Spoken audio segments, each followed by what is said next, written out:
Rihanna, turn my snare up. No, do not. Don't do nothing to us. I'm ready. No, from the HR. I get so mad of how great this song is.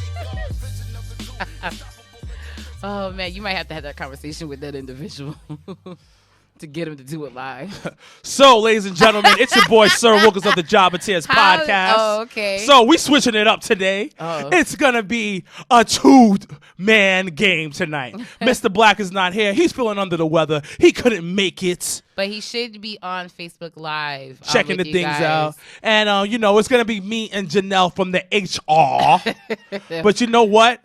We're going to start it off differently tonight. Oh, Lord. Usually we talk. But you know what? Would like to talk.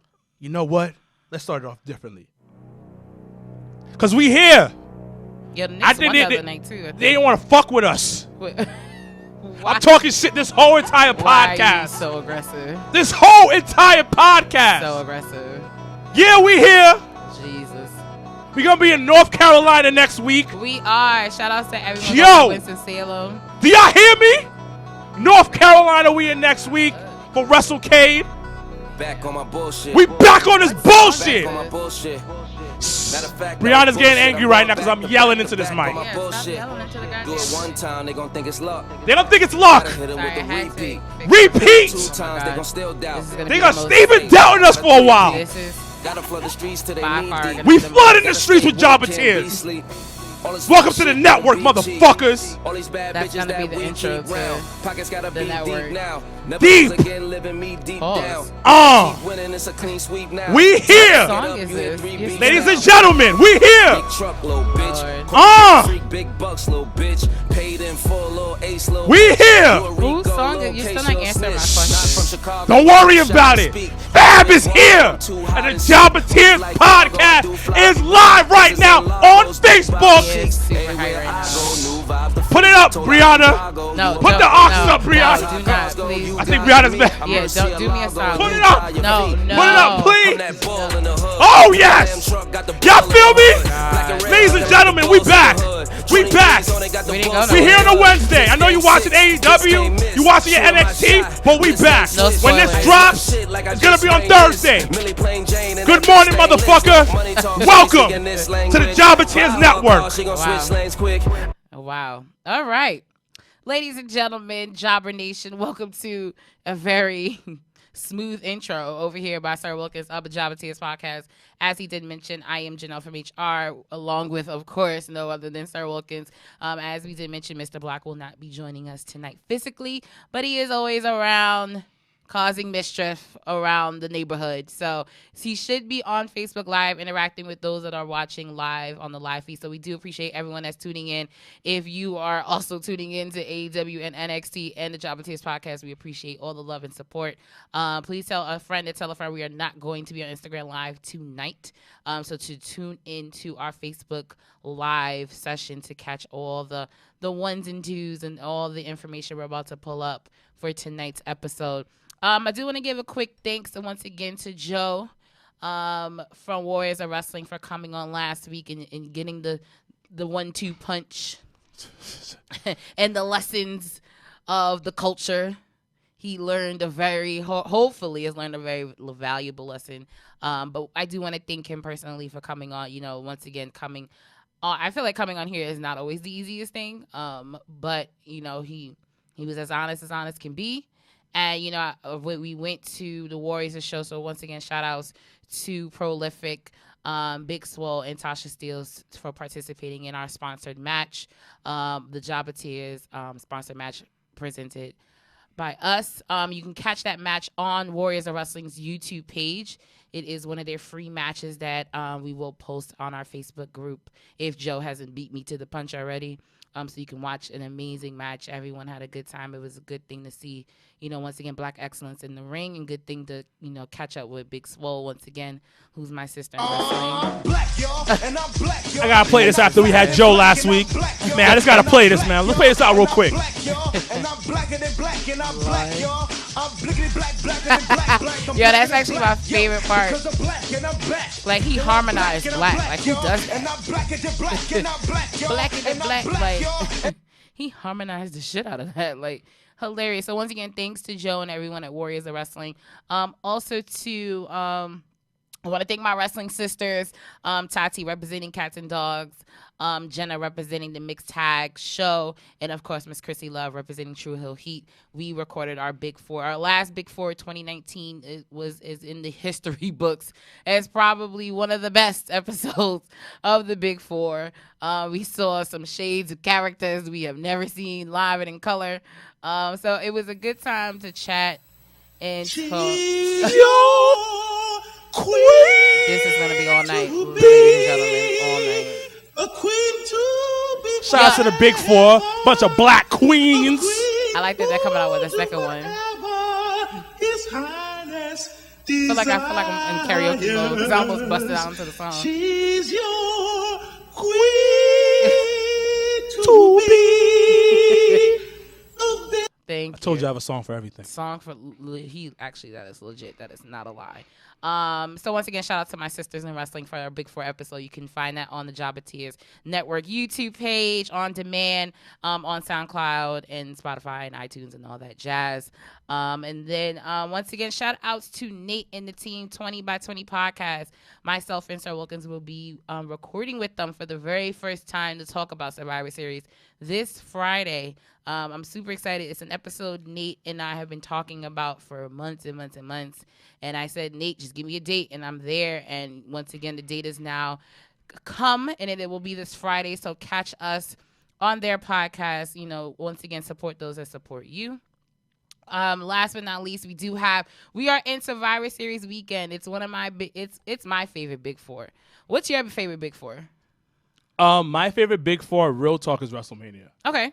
I love the pageantry for WrestleMania. Gotcha. So yeah, mine's the Survivor Series. As always, I tell that story of how that was my first WWE live pay-per-view. So it always holds near and dear to me. So we are jam-packed this weekend back at Legends. Shout out to everyone that came out once again for our AEW viewing party at Playwright. But this weekend, we will be at Legends Bar.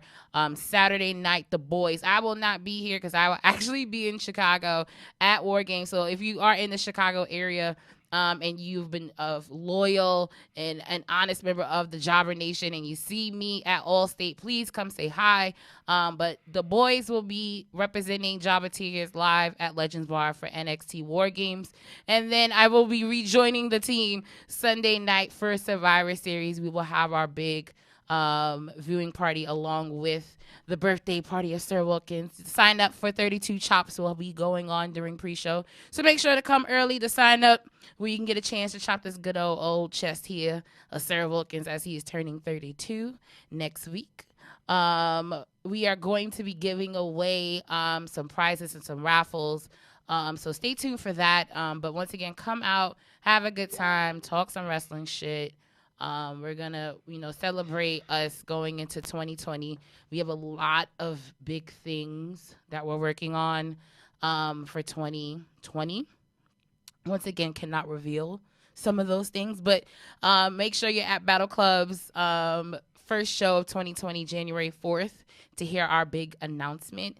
And then also, I have an announcement of my own that I probably will do in the next few weeks pertaining to BCW's Queen of the North 2 show. So stay tuned for that. But once again, we're rolling with 2020 into full speed ahead. What do you got going on over there? You over there? Well, I'm talking to my brother, so I'm just taking care of that. Okay. I apologize those who are watching. I am paying attention. She's doing the church announcements. Yeah, that's actually what it is. So every show. Do I have any church announcements? Oh, shout out to Culture 316 for having me on the show with Dre. With our partner Dre. You know what's crazy? I low key want to say he's like the GM of Jobber Tears, but then I feel like that's a ripoff of another podcast and what they did, so I don't want to call him that.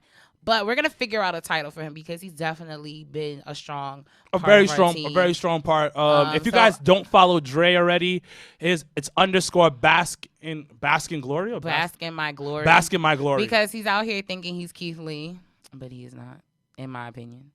But Dre's definitely been, very, very supportive of the Jabba Tears podcast, as well as Matt. And also, of course, Tati, Lawrence, Ronaldo, Izzy, everybody, that has been supporting us. We do greatly appreciate it. But we, once again, have some major things in the works for 2020. So, I just always want to say, like, if you guys have any other podcasts got things going on, please let us know. And we'll definitely do our best to support. I'm sorry, guys. What else is going on before we start? Yo, do you have Disney Plus? Disney Plus is absolutely amazing. Ladies and gentlemen, Disney Plus is the greatest thing it's ever invented. $6.99. I'm gonna give a cheap plug for Disney Plus.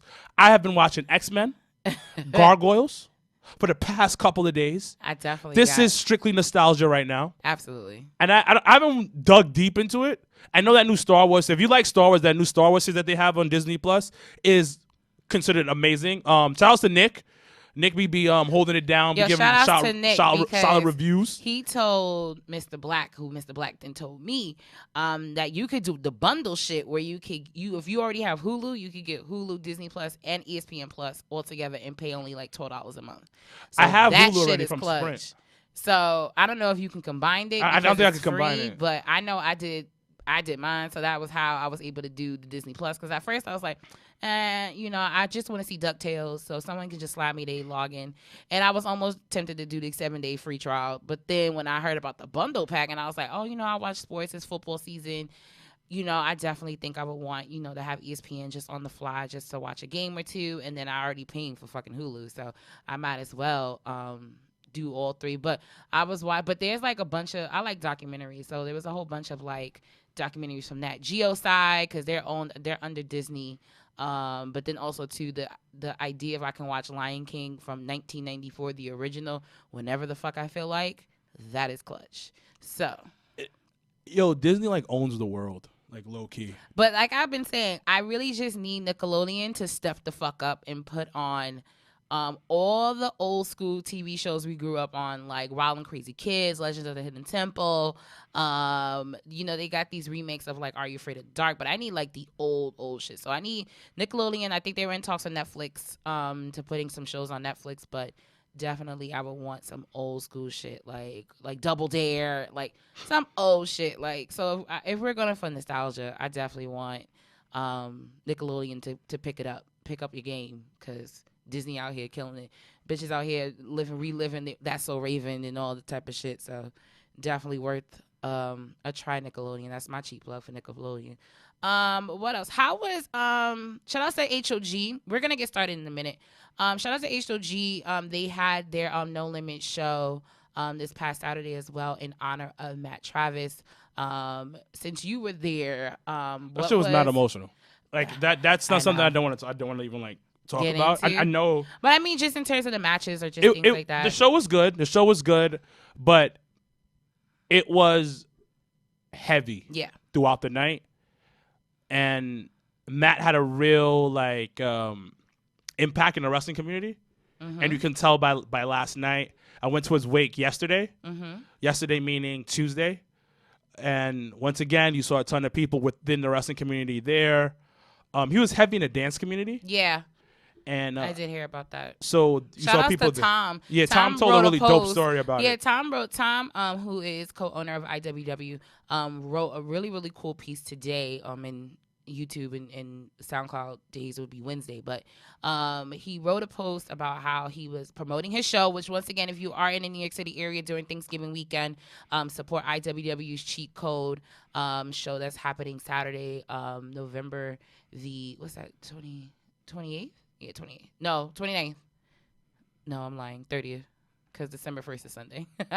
Saturday, November 30th in Queens. But he said he was out promoting on the train because, once again, grassroots shit is real. And he saw some guys, like, if you live in New York, you know the Showtime guys. So if you hear Showtime on the train, you already know niggas is about to be dancing.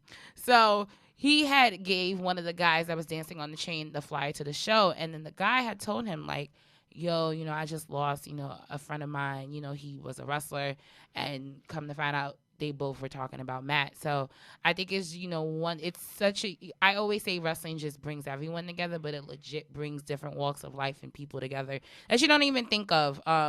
So I think it's really dope. And once again, I do think honoring Matt, every single person that he's touched, keep his legacy going. Don't think that just because he's not here physically, that he's not here spiritually. And I don't mean to start the show off with a somber note, but I just think those are things that are real to us. We are living in those times, and it affects all of us, as a wrestling community here in New York and in the tri-state area. So let's start the show. We have our opening segment behind Gorilla's Position, where our OMG moment of this week. So we're going to start it off right. Wait, are you going to play the song? No. First of all, I'm so bad at that.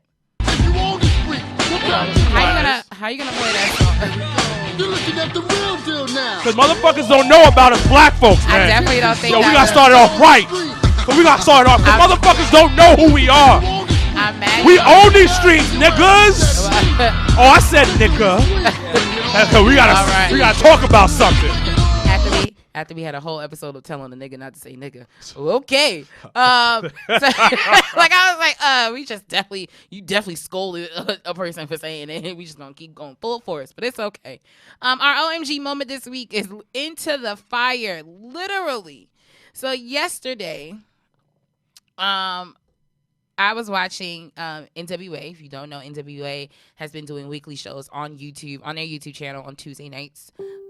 So on last night's episode of NWA Power, Jim Cornette made some real offensive marks that ended up getting, to come early episode. to sign up. Oh, where you can I get hear myself.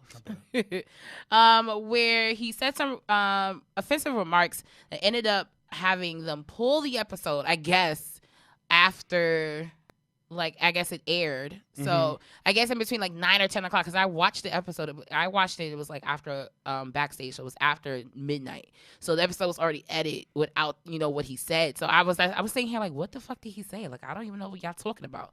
But apparently, here we go, Jim. So during the broadcast, Cornette said Trevor Murdoch, who I adore on NWA, by the way, because, he definitely is he's an oldie, but he's a goodie. Hey, girl. Shout out to those wrestling girls recording with us. They're on the other side of the mountain, but they're always here. They family. What, you want to come in? Come on. How are you? Hello. No, just saying hello. What's up? Want to say something to the mic? Yeah, come get your cheap plug on, girl. Come sit. Hey, y'all. What's up? Thank you for having me. If y'all wasn't recording, I would just say, just come on over. Oh, we're done now. Oh, well then shit. You want to stay? I'll get pee if you want me to. Yeah, come on. Can we get another mic? Why not? All right, let me go get her. Okay. Impromptu. We're going to have those wrestling girls live with us on the Java Tears podcast show.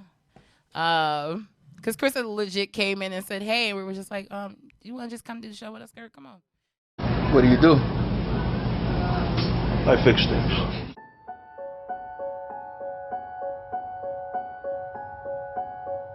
That's my mother! That's my mother! My wife! My kids! God! You know what it's like to wake up every day in pain? And the only way to ease it is with her. Who chose to disregard his wife when she encouraged and pleaded with you time after time to get help? Marcus, I've had enough. The kids and I are leaving. When I was struggling. Who are you, Bobby? You got some damn nerve blaming me for your f***ing problems. Man, look in the mirror. That's who you should be blaming. Next time, there won't be a next time.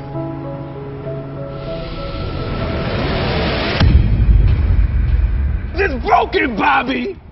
You hear me? It's broken. Come do the show with us, girl. Come on.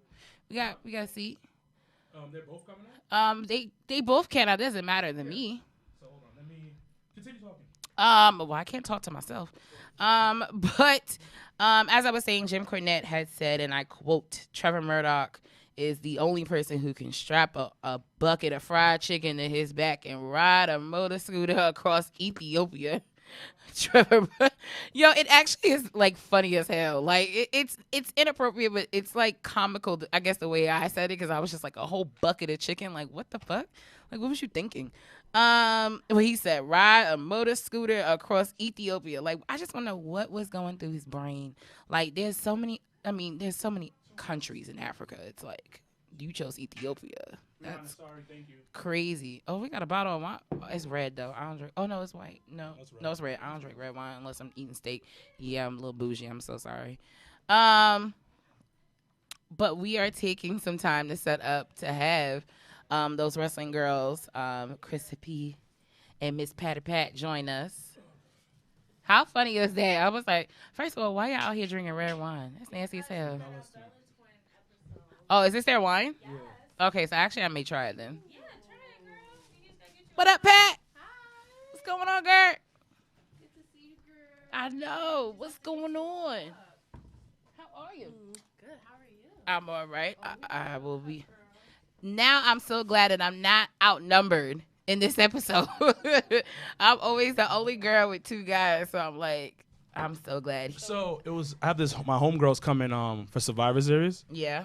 And she was like, hey, I want to support. I want to come by. Can you grab? Oh yeah, girl. I want to come by and support the Survivor Series viewing party. Can you close the door, Pat, please? And she was like, I'm bringing my friend who loves wrestling, and close it. Yeah, I can share that. And then she was like, my friend was like, she loves wrestling, and she was like, she want to talk to you about how her favorite wrestler doesn't get any good storylines. I was like, who's her favorite wrestler? She's like, Naomi. I was like, oh, she definitely watches wrestling. Because at first when she said her friends, she want to talk to you about her favorite wrestler, I thought she was going to say like somebody like The Rock or like, the typical like mainstream. When she said Naomi, I was like, she definitely watches wrestling. Yeah, I'm tight because this would have been the perfect weekend to have her come back low key and have her been the mysterious last person on team. Well, she would have been on Raw. She would have been on Raw. She would have been on Team Charlotte, Team Flair. Yeah, so it would. WWE missed it. That would have been so cool. See? I mean, we never know. So Somebody cool. can be injured. Somebody could get knocked out. You never know. Remember what happened last time? And Nikki Bella popped up. Yo, so side note though, know. what would y'all think if Naomi? This is just a far-fetched shit. If she ended up on Team NXT though.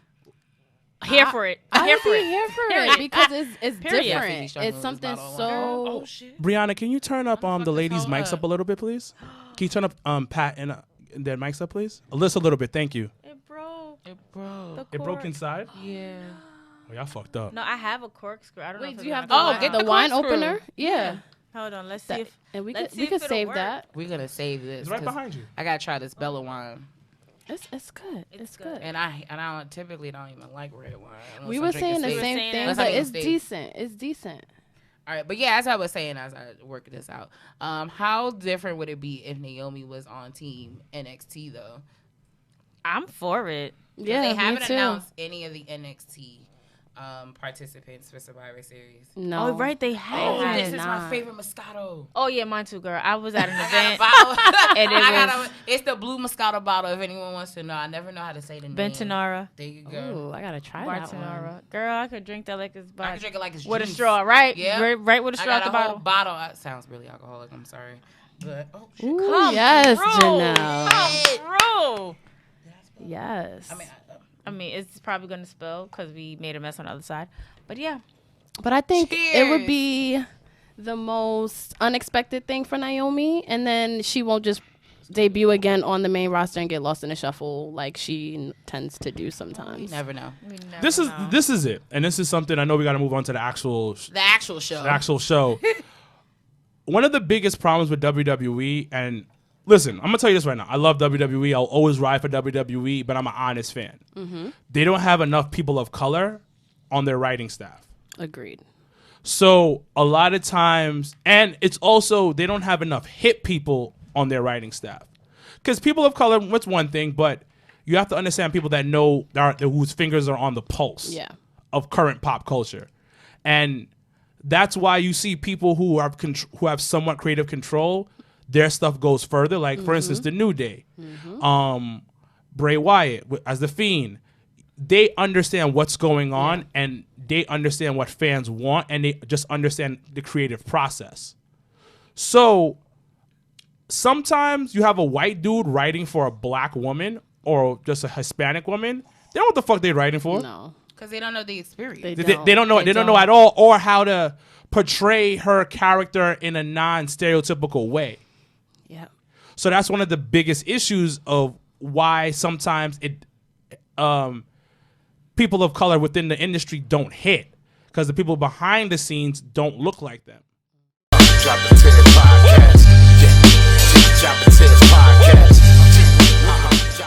That's true. That's absolutely true. So, and then people make fun of R-Truth a lot and say like he's like, you know, whatever, he's a coon, whatever, he's just a dancing around, but that's who he is. He's legit a rapper. Before he came into the wrestling, he was a rapper. He was a dancer. He's doing that for himself, and he likes comedic stuff, and he's good at it. And also too, it's who he is. Like, I think a lot of people, and it goes back to kind of like even when The Rock had came out, debuted, I think it was Survivor Series. My favorite. Where mine too, as I told you. We spoke about that before. But it's like with The Rock, like how the first gimmick he had, he wasn't sold on it. He was just like, it was trash. This is not me. It was trash. Basuda. But then he became Rocky Maivia and really grew into who he was, and he was able to showcase who he is, who Dwayne Johnson is.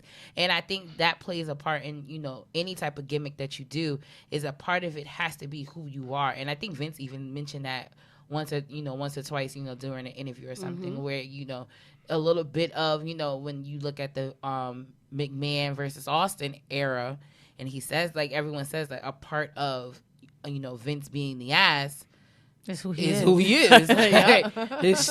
it's like, it's, you know, it is what it is. But once again, shout outs to the ladies of The Wrestling Girls for joining us tonight. So impromptu. Literally, she came in. She said hi. I said, hey. And now we're here. Hey, girl, you want to come do this show with us? Of course. Thank you for having us. Anytime. So as I was saying, we're starting with our OMG moment of this week with Jimmy Cornette. Oh my God. And I'll read the quote again just in case you did not know. So this yesterday on Tuesday Land, he said during the broadcast, Trevor Murdoch is the only person who can strap a bucket of chicken to his back and ride a motor scooter across Ethiopia. Trevor Murdoch can take care of himself. So everyone made a whole big thing, and I low-key thought it was a little funny. I'm not even gonna hold you, but I thought it was funny because it was two white dudes in the ring. So I was just sitting here like, like that's where we found the racist comment, right? Like the one place I'd be like, that actually is not where I thought that would have been. So, you know, between Twitter and all social media, everyone started going crazy. Like, oh my God, Jim Cornette's racist comment. This ain't the first time. No, it's going to be the last. It's not going to be the last because they're still going to pay him. They're still going to book him. He's still going to be an announcer. No, he resigned. But so as of today, he resigned from NWA. Which I'm kind of mad about because I really liked him on there. I like what he stands for. Like, he's just another time, like another era. Like, yeah, you know? and I think that was the feel and the vibe NWA was kind of going for. So it kind of sucks that he's not going to be doing commentary anymore. But the question to the table is, are we surprised at good old Jim Cornette's comment? And, you know, does this end up hurting NWA more than anything? One, no, I'm not surprised. I just did a quick video on our Patreon earlier about this situation. I'm not surprised. Like, he grew up in a different era, and sometimes when you're in that era, even though the times change constantly and drastically, you're still stuck in your ways. Yeah. So he's an older white man. He's 58. So date back, he grew up in a town where racism was very prevalent and very out there and very in your face. And his comment, he probably just brushed it off like he just thought he was talking to one of his friends. Like that's just what it was. I feel like the way that it came off was just like, this is some regular shit. Regular shit. Like he and he's from the South, I believe. Yeah. So it's real regular for him. Like that's probably just sitting having this at a conversation at the kitchen table. Seriously, and this is like the most old school racist shit. Like Ethiopia. I was dead ass like Ethiopia. All countries of all places in the continent of Africa. In the continent of Mother say Africa. Racism right Ethiopia. there. Ethiopia was your choice? Right. So Like okay. not Nigeria, not Ghana, Ghana. not Lagos, Kenya. Kenya. You say Ethiopia. Ethiopia. That was Right. They got beautiful women from that country. I mean, yeah. Heavily got beautiful populated people in from Washington, Africa, D.C.. period. Period. But So, this isn't Jim Cornette's fault. This is NWA's fault. Of course. 100%. The crazy thing, 100%. yeah, it's a taped show, so that And- means numerous people heard this. and that's what I'm saying, because so I put this on Twitter. I was like, yo, I honestly, Jim Cornette is very talented. yeah. He has one of the greatest Very minds valuable to the in business. Absolutely. in the business. I mean, he's a little old school, obviously, because he trashes AEW every chance he gets. Yeah, he really does. He disrespected Sonny Kiss on his podcast, and he'd stay calling in the Young Bucks a bunch of bitches, stay questioning Kenny Omega's sexuality. He just be saying I fucked up mean, shit. I could. But we all know about Kenny. Kenny is questioning his own He's self. really. So that's a different really conversation, ladies. It's a different questionable. conversation, ladies. But I'm just saying. one of the things that I was like, yo, what did you guys expect hiring the dude? Now, I didn't put this on Twitter, but I want to say it for the podcast, is, yo, how many people watched that shit? You got mad because Twitter went on an outrage. That's the And- only reason why you responded, because and- Twitter. And Yeah. Black Wrestling Twitter is an angry place. First of all, The pits of They hell. was waiting for that. No, you have Black Twitter, who's already angry. But then when you got Black Twitter mixed with Black Wrestling Twitter, you can start a whole shitstorm. So I Whole knew, shitstorm. because I put it in the group chat, because I was like, yo, this is on TMZ. Yeah. Right. That's when I was That's like, how you oh, know it's y'all real. really Yeah. got some Yeah. bad Like, exposure. This is real But- right here. Yeah, and what sucks, and back to your question, does it hurt NWA? NWA is the oldest wrestling organization. Like, this is the top of, as far as prestige goes. Yeah. And y'all got y'all top spokesperson, first of all, that talks way too much, saying racist shit in a tape broadcast. So if that hurts would have them. just passed through and nobody would have noticed, they would never made Jim Cornette resign. Definitely. They would have kept going. And I think I found it interesting because even Nick Aldis, who is the champion for NWA, he even chimed in and was like, the remarks were done in poor taste and unnecessary. And it's just like, but it's Jim though. But Like, and what but hold time on, it but is. hold on. voice It's not sound like he acceptable. racist. No, the thing is, and this is, and you're right. He does sound like a racist. Point blank. He looks Yeah. like a racist. He sounds like a racist. He's from the he's South. from the He's racist from that area. town. He's from a racist era. But a lot of people, some people say, yo, this era is too sensitive. People are way too sensitive. People need to get over shit. No. Because if you want to keep it a buck, let's go back to 1965. When people were saying the word nigga, and people were like, yo, I don't want to hear you say that word anymore. Or you- when people were smacking people, say you shouldn't sit here. Technically speaking, they could have been called too sensitive. Hey, this is how the times are. Get used to it. No, times are changing. I get it. Don't get me wrong. There's some shit that people get too sensitive about. We all can agree on that. Yes. Absolutely. We are in a very overly We're PC in a culture. very overly Agreed. sensitive as cancel culture as place right The cancel now. culture part of this whole thing is slowly dying out. But there's some things that doesn't die out, which is racism. updating the culture. So updating the culture means you don't say shit like that. No. And that mean and racist shit across all platforms. Asian, black, Hispanic, transgender. We're all, because you know why? We're at a point in history where all of us are trying to come together to understand, because we are no longer separated by distance. Right. You know what I mean? We have the internet now. So we're all super connected. So now we have to understand each other now, because I can literally talk to somebody in Southeast Asia right now and have a full-blown conversation. We have to understand each other. And when Jim comes into this, you're like, yo, I get it. He's old school. We all at this table understand this is an old school motherfucker. Yeah. But bro, some things you got to adjust. You could have said a bucket of fried chicken around a bunch of hungry people, and you would still have the same effect. Yeah. Because it's like being for a black person and you say something pertaining to fried chicken, pertaining to watermelon, pertaining to something that was so degraded to us from the beginning Something of that history. has a negative connotation Yes, to us. it's gonna be real sensitive. Like, not to take it off the subject, but when Mary J. Blige did that Burger King commercial with the 3 crispy chicken strips, whatever, people was in an outrage and they pulled that shit because it's like, you got a black person promoting fried chicken strips. Like, are y'all dumb? I mean, but you still got the lady from Popeyes on Right. TV, so. Exactly.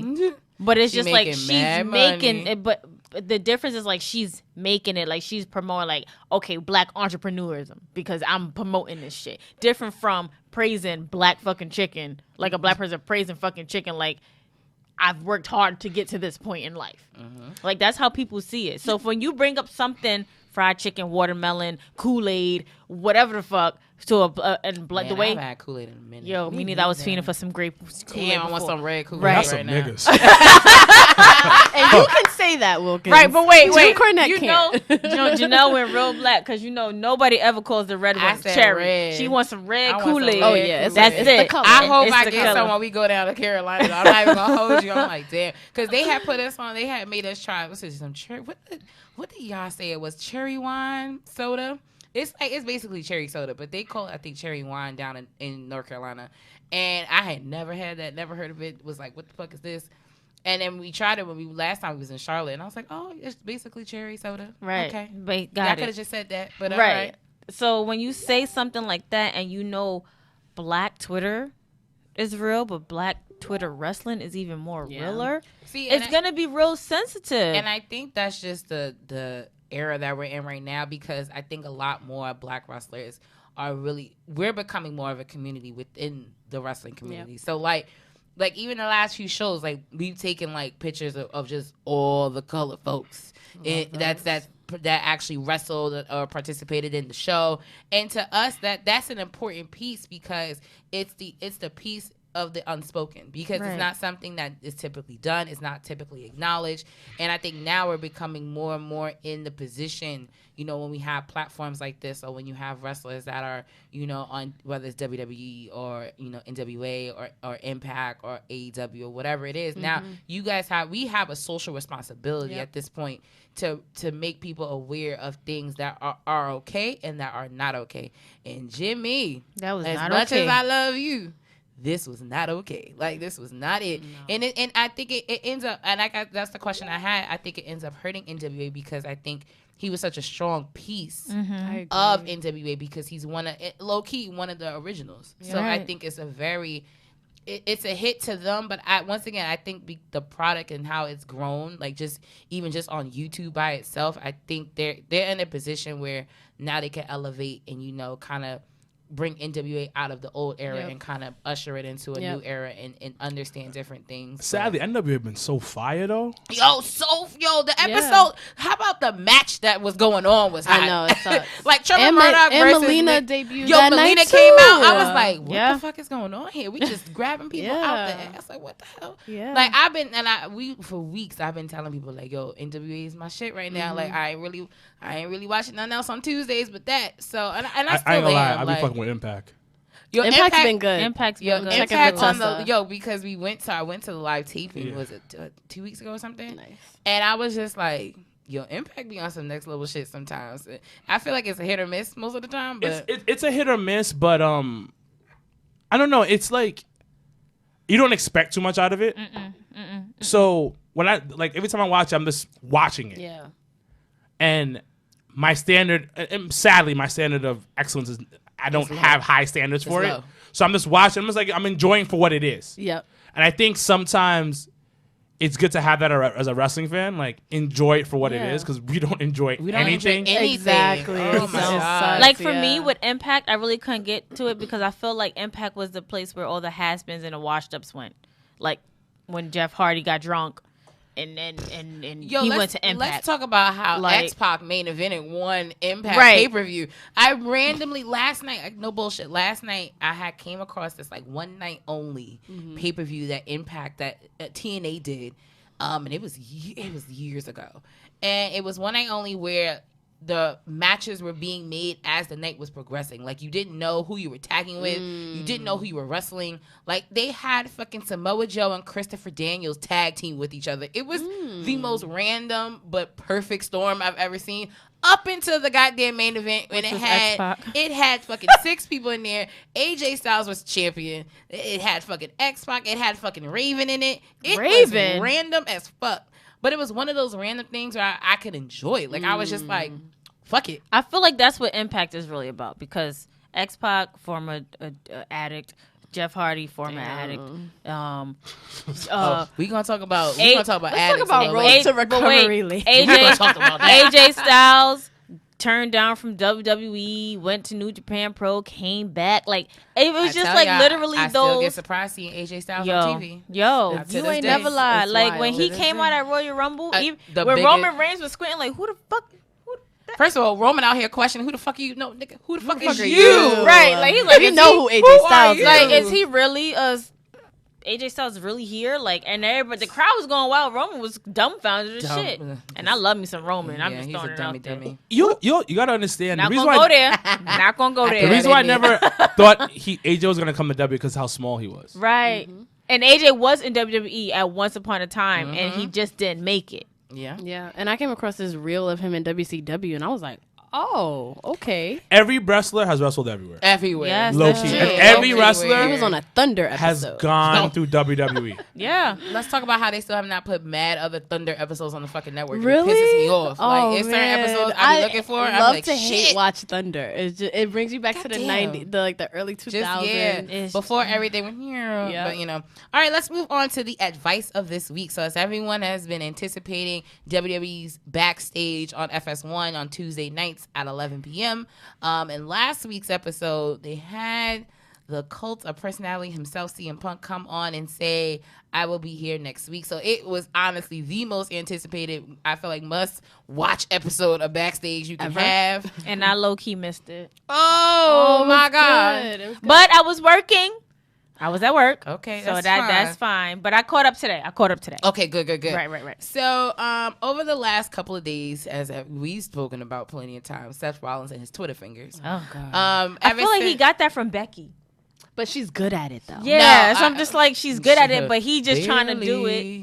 Who, Becky ain't good at Twitter Janelle- fingers? Barely. You know what? This is not those wrestling girls. This is their show because we probably would have y'all already know. Well, she doesn't like Becky, and I she's not. keep the same But energy. also, she's not on Sorry. Twitter like that. No, and I'm not. So she really okay. can't say Okay, nothing. got it. Yeah, okay. They handle the Twitter shit. Like, I'm old in that. I'm sense. upset. I Got ain't doing it. that. But you can agree or disagree that Becky's Twitter responses and whatnot. Well, okay. The difference is Seth goes off of like emotions That's the and just he's just That's going the off problem. like a regular person. Yeah. Okay. Becky goes off on character. Becky Probably goes turns the app off and puts her phone away. no, Yeah. because not even that. Like she writes her stuff down.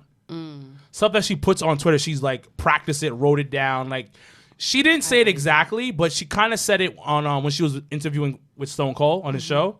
How much she writes a lot of stuff down and she puts a lot of promos together, like because she's in character online. So she's taking that extra mile to make sure things are worded a certain type of way. Seth is just going off, fuck you, nigga, fuck you too, fuck you, fuck you, fuck your mama. So, And then he'll deactivate and come back 2 days That's later. some pussy Or shit. delete the That's some tweet. pussy shit. But for the past few days, ever since CM Punk's announcement of coming on Backstage, Seth has been like, fight me, tweeting Fight me, him, yeah. fight me, come at me, bro. Like, I like you it. don't want this I like smoke. it too. You know what? I like as it well. too. Well, CM Punk had some advice for him this week when him and Renee Young interviewed, and he basically said Seth needs to stop tweeting and realize sometimes it's better to be viewed as the fool and shut your mouth, or open your mouth and remove all doubt. Punk also noted to Rollins that he should just delete Twitter because it's just not doing him any favors. So, question to the table: do you agree with CM Punk's advice on Seth removing himself off of Twitter land? And then the other question would be: would you ever? Because now everyone is like hyped to see CM Punk, but once again, ladies and gentlemen, Fox signs his checks. Yes. I repeat, Fox signs his checks. But questions to the table, though, because, I mean, after even the interview, it was kind of one of those things like, we've always said this, the never say never. Yep. Wrestling has always been about the never say never movement to me, because I would have never thought to see Bret Hart again on WWE TV. I would have never thought to see Ultimate Warrior on WWE TV. I would have never thought, even Hogan's little ass to be at the Raw reunion after all the racist shit he's done. All these things. Never say never type of shit. So the question once again would be, what are your thoughts on his advice to Seth Rollins? And would you ever like to see CM Punk versus Seth freaking Rollins? I feel like Seth Rollins needs to take heed to what CM Punk said, because I feel like at this point, Seth Rollins is poking the bear that he does not want to wake up. But that's what he wants, though. I know. He thinks that's what he wants until he gets in the ring with CM Punk. That's what he wants. Who clearly stated that he's 41 years old. Yes, but yeah, Punk. I didn't really need to know that. Yeah, I didn't even know that. It kind of shut it. that was irrelevant to me because it was just like half but of he also, AJ, Samoa, y'all all in y'all late 30s, early 40s. So what you're saying is irrelevant. No, but I'm saying no. The point I'm trying to make is that he's saying that he's 41 years old. He matured. But that don't mean you still can't get your ass kicked. AJ ain't nothing but a number. Nah, I think you also got to understand he hasn't wrestled in a while.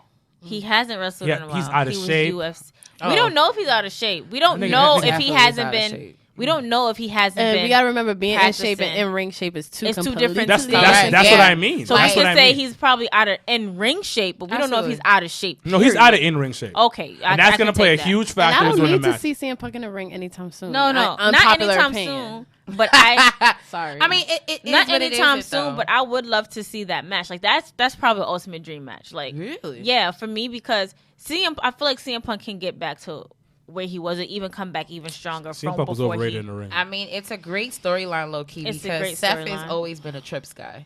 And regardless of what Seth Rollins want to say, blase, he's always been a Trips guy. And I think it is low key a storyline all in that shit where they could play it right if CM Punk wanted to play, but I don't think he's just in that space to do that. A lot of people got hype of him coming on, backstage and talking wrestling. It's like it's one thing to talk about wrestling. Like we talk about wrestling. Yep. Unlike this one, I'm not taking no bumps. So right. I'm not ringing. I'm not running ropes. I'm not doing none of that shit. So those are two different elements and two different things. And I just think that Punk is just not in that mindset. But he also said during that interview with Renee that he hasn't spoken to anybody from WWE. He's not thinking about. Which I think is low-key a lie. Right, me I'm too. not gonna hold you. Right. But I'm just saying, like, I feel like even if it's a facade, like that's kayfabe. Like you don't want to break it, so you're gonna say whatever because, like you said, Fox signs his checks. Yeah. Fox has FS1. Right. Like. I don't think you necessarily have to speak to somebody from WWE to be on Fox FS1. That's just no, I don't think so either. So you got lawyers and shit for that, right? So I feel like Seth does need to take heed because once he keeps poking this bear, CM Punk is gonna. CM Punk probably training right now, but all right, cool. So you want to come for me? I don't think CM Punk has any interest in being a wrestler again. I don't think so I don't either. see him joining the WWE machine again. I think he has no interest in that at all. And I think him being an analyst is the perfect position for him. Because it's like he literally gets to be CM Punk. Like he can just talk about the product. Like man, listen, he should have been like I'm Phil Brooks. But I would feel have respected that. Like CM Punk and that whole Shield thing is over and done with. Yo, that was my favorite part of that whole interview. Who's your favorite member of the Shield? I was like, oh yeah. Why y'all always do Renee like this? I love them all equally. She was like, I don't. So professional, Renee. I aspire to be like you when I grow up. Right. Professional as fuck. Sir Wilkins, I know your inner thoughts about CM Punk, but would you like to see CM Punk versus Seth Rollins? No. Same. Flat out. My opinion, I don't know if you guys know, I think CM Punk is overrated in the ring. I've heard you say that before. It's the truth. And everybody keeps sucking his dick and acting like he's the greatest thing ever. He's one of the greatest people on the mic. Ever, his mic skills is unmatched. To walk into WWE. His mic skills is unmatched. But in the ring skills, he's okay. Average. On best. And I think people get caught up with his character. Yo, just random. So when we were at Warriors, no, it really was random, but it just made me think of that. When we were at Warriors, because I think Enzo was at HOG first. Yeah, and he ended up coming to Warriors. So he did like meet and greet at Warriors. And Mr. Black had walked up to him and was talking to him. I thought he wanted to get a picture. So I ran up to him like, oh, do you want to take the picture with him? I'll take it for you, blah, blah, blah. He's like, nah, I just want to talk to him real quick. So, okay, they chopped it up. Out of Enzo's Amore's mouth, he said, guess who he said was the best wrestler? Who? CM Punk? No. Oh. Who? John Cena. Oh. The best in-ring wrestler. So I can see that. It's John Cena. Out of his mouth. I'll tell you why. Like, oh. No, I'll tell you why. No, because do your thing. So I'll tell you why. What I think he said that. How long John Cena been been wrestling in WWE? Oh, well over 16 16 years. 16 years. 16 years. And then we can put another 3 years on top of that, being in FCW, maybe 3-4 years. So that's 20 years. 20 years. And then we could throw another 3 years, 4 years in the Indies. So I'm So giving 24, 25 years. Wow. Never slowed down. That's true. Never slowed down. Now he's slowing down. Now he's slowing because he's acting. he's Only out in the and ring. Yeah. But he has not slowed down in the ring. He has put on matches. He has wrestled literally every type of person That's true. and put on a quality match. It hasn't been none of the high quality, high flying match because that's not him. Mm-hmm. He's still from the era of Because when John Cena get on the top rope, like, get down. I be scared. yeah. So it's not from this. It's not from the same Sit your era. ass down. It's from the era of Batista. That era was a little bit slower, where they came. So he is one of the better wrestlers in the industry because he's been able to wrestle every type he of has person And he's wrestled and evolved put on tremendously. quality matches with every type of person. Yeah. You're right. You're I right. argued with someone the other day. I said, I forgot what they said Brock Lesnar's best match was with. Oof. But I said him and Cena, though, that Extreme Rules match they had. It actually felt like an extreme. Yeah, like that was the match. one match. That was the one time I was like, oh shit, this is real. And I think Cena won too. I was like, oh shit. Also, The Rock got injured in his last match with Cena, he did. Ripped his whole whole shit off. Yeah. and the thing is, you didn't know that, Nope. and it commends towards Cena. Because Also, he The Rock knew because how be- to Also, The Rock. maneuver. Exactly. Also, The Rock, because The Rock still continued the match. I'm not taking anything away from The Rock, but he still made The Rock look good Mm-hmm. throughout the match.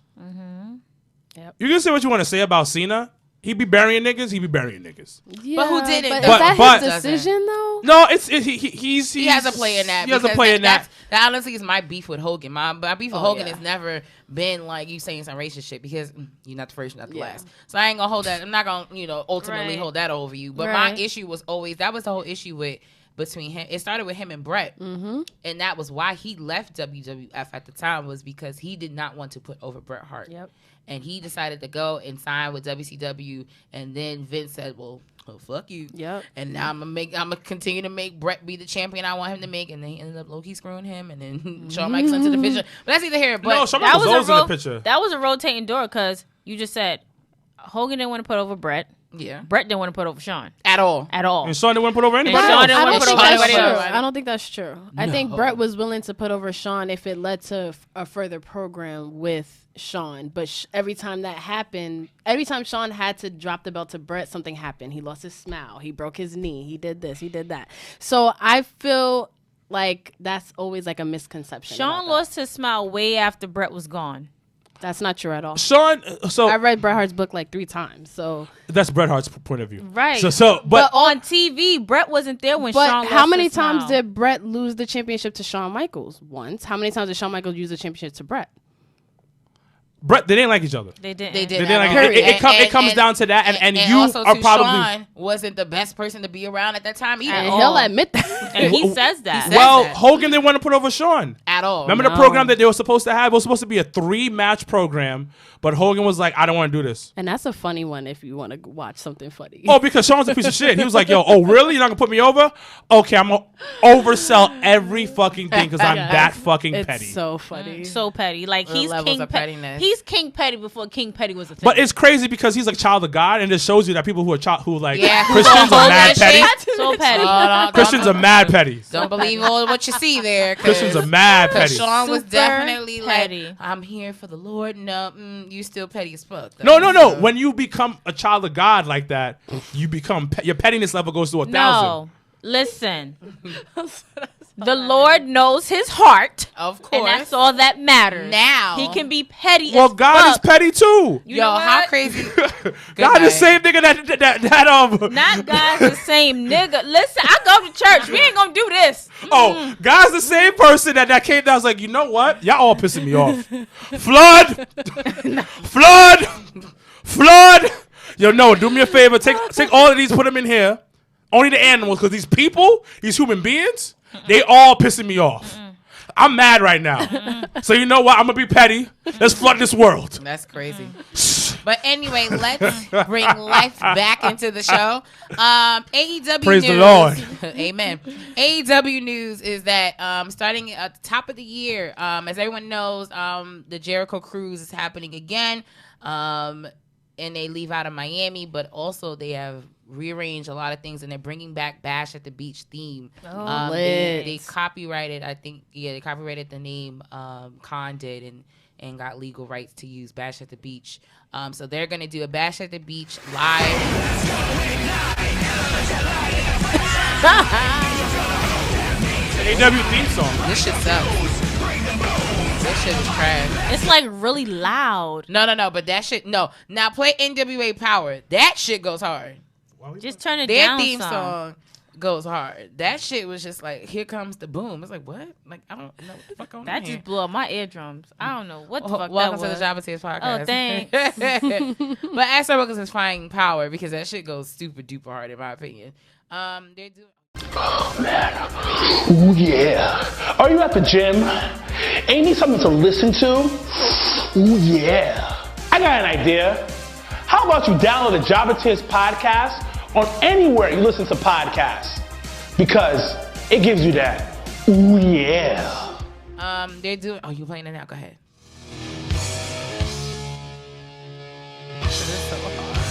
It's an old school film. It is old I school. like it a lot.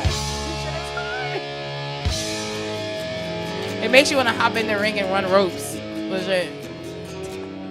See, I would, but the way my back is set up, The way my whole life is set up, I'm not doing that Right. ever.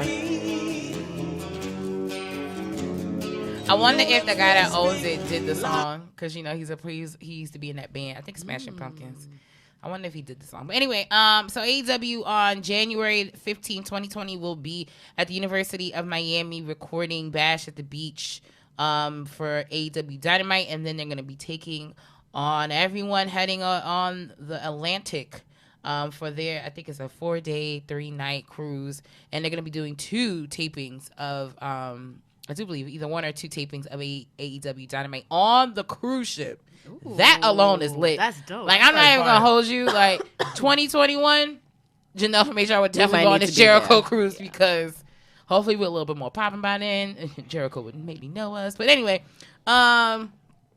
what have been actually, since you guys are joining us for the show and we've talked about AEW, what actually are your thoughts about AEW from top to bottom? Like, what are your pros, cons? You know, what have been your feelings? And I know it's hard because it's the beginning and everyone want to use the it's new card, but that don't faze me. No, and I that don't use don't that as faze an me either. excuse. So, Yeah. ladies, what are your thoughts on AEW?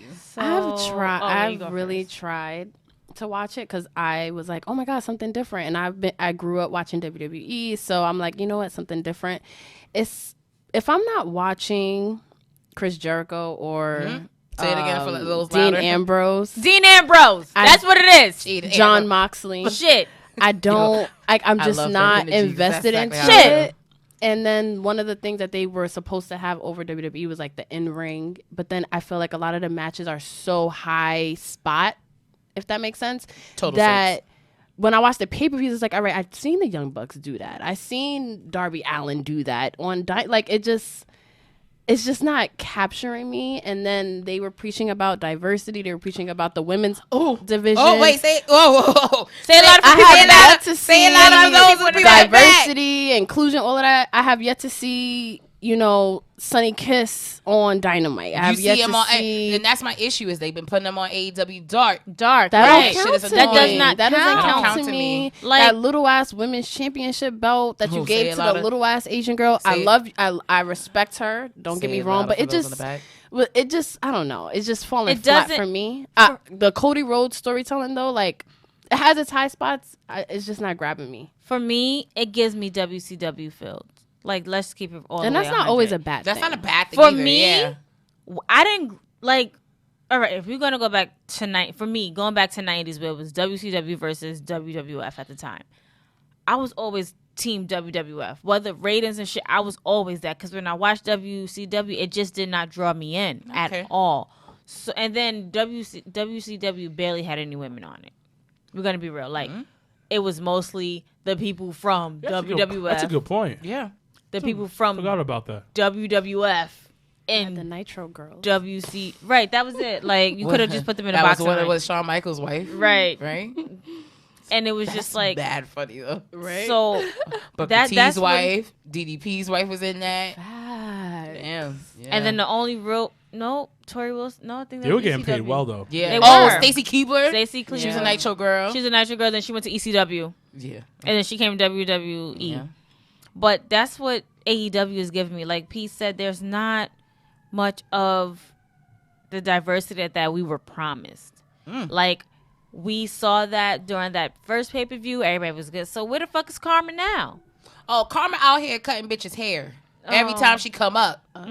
That's what, and that's I have. But a is low that key- what we want to see? I have a low key issue with that because now it to me it paints the big black girl as the bully, and it's just like is that the route we're going? Like She like left it. WWE for a reason, and now you in AEW So, for like, the exact same reason. Literally every girl she's encountered. I forgot what was the girl that she did it on the pay per view, but then I think last week she did the same thing to Allie ass on the ramp when Tony Schiavone was talking to her, and she cut a lock of her hair. So now I get you want to build her to be this monster, But build her to be a but monster build in a better way. In a better way. It's just to me like. It's a bit childish in that sense of like like that's some like that's some middle school shit. Like Agreed. I was definitely in class, in English class, where this bitch cut somebody hair in class and they started fighting. Like I've seen that live and in color. So it's like to me, I'm like, is this the route we want to go? And to I feel like prove that I'm not she's a sold on monster. Brandy I'm not- Rhodes either. me Like neither. she's Nah, not that- executing that. what was to this me. whole Like, stare that she did? It's awkward, and What I was love that Brandy stare? Rhodes, but it's just not working. I just for wanna me. know Now that if promo you- did me, and I was like, oh, If sister you do girl, right I by might me be with- stare, what was that? Like that was never explained, and then you went to something else. Like what the fuck?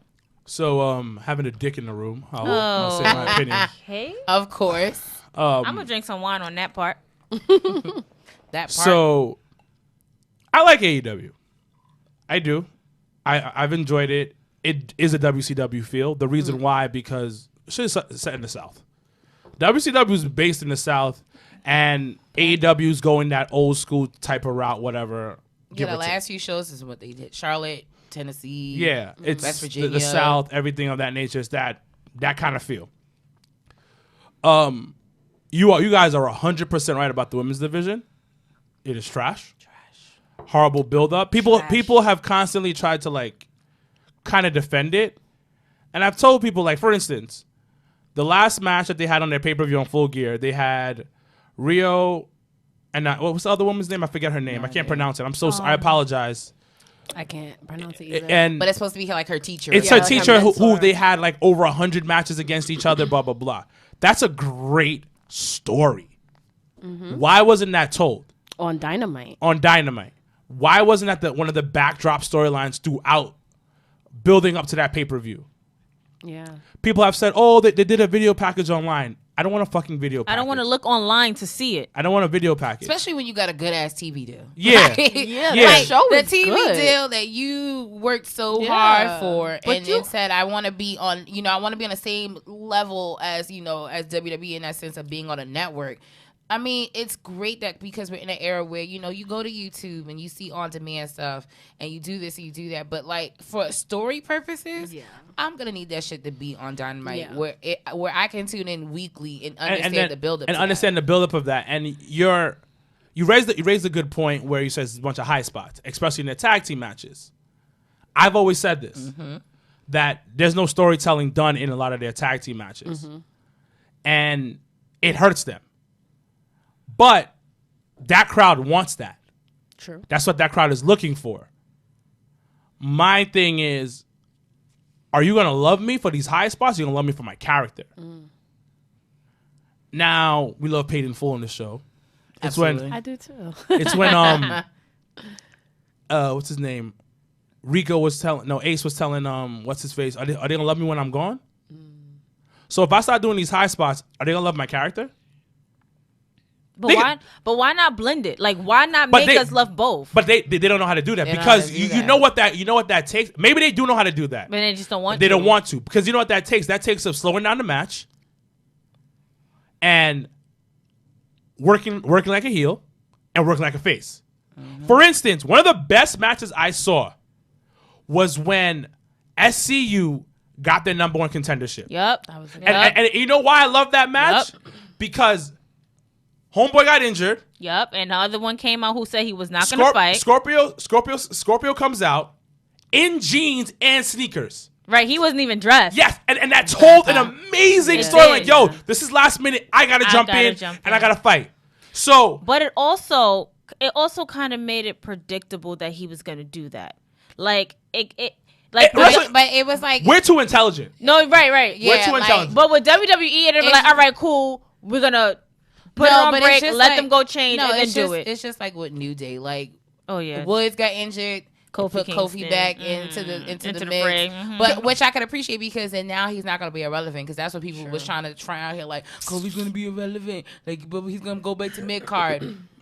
Now he's tag team champion with Big E, so relax. What is it? 9 time, 10 time? Yeah. But the one thing I will give about AEW, they're trying different things. They're trying to think outside the box, like a cruise. Them going on the cruise thing and have a whole show on there. Whoever is going to the Jericho cruise and follows Jabba Tay's podcast, please let us know because we definitely would want you guys to maybe just do some like footage and like some stuff out there for us. I think Danielle might be going. Danielle is going. That is true, but she might be doing her own shit. But pretty hands. But this conversation has been. And tickets go on sale from what I'm reading on Friday. Yes. Friday just happens to be my nephew's birthday. He turns 5, and then it kicks off on the January 15th, which happens to be my brother's birthday, which is my nephew's father. So that's about to be lit for everybody. You might be at the Jericho cruise, right? I might get that rub. I didn't put this on the outline, but I caught it because it's a goal of mine for 2020.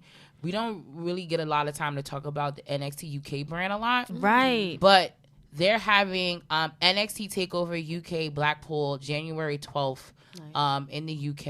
I think it's a Sunday morning, 11 a.m. on the WWE Network.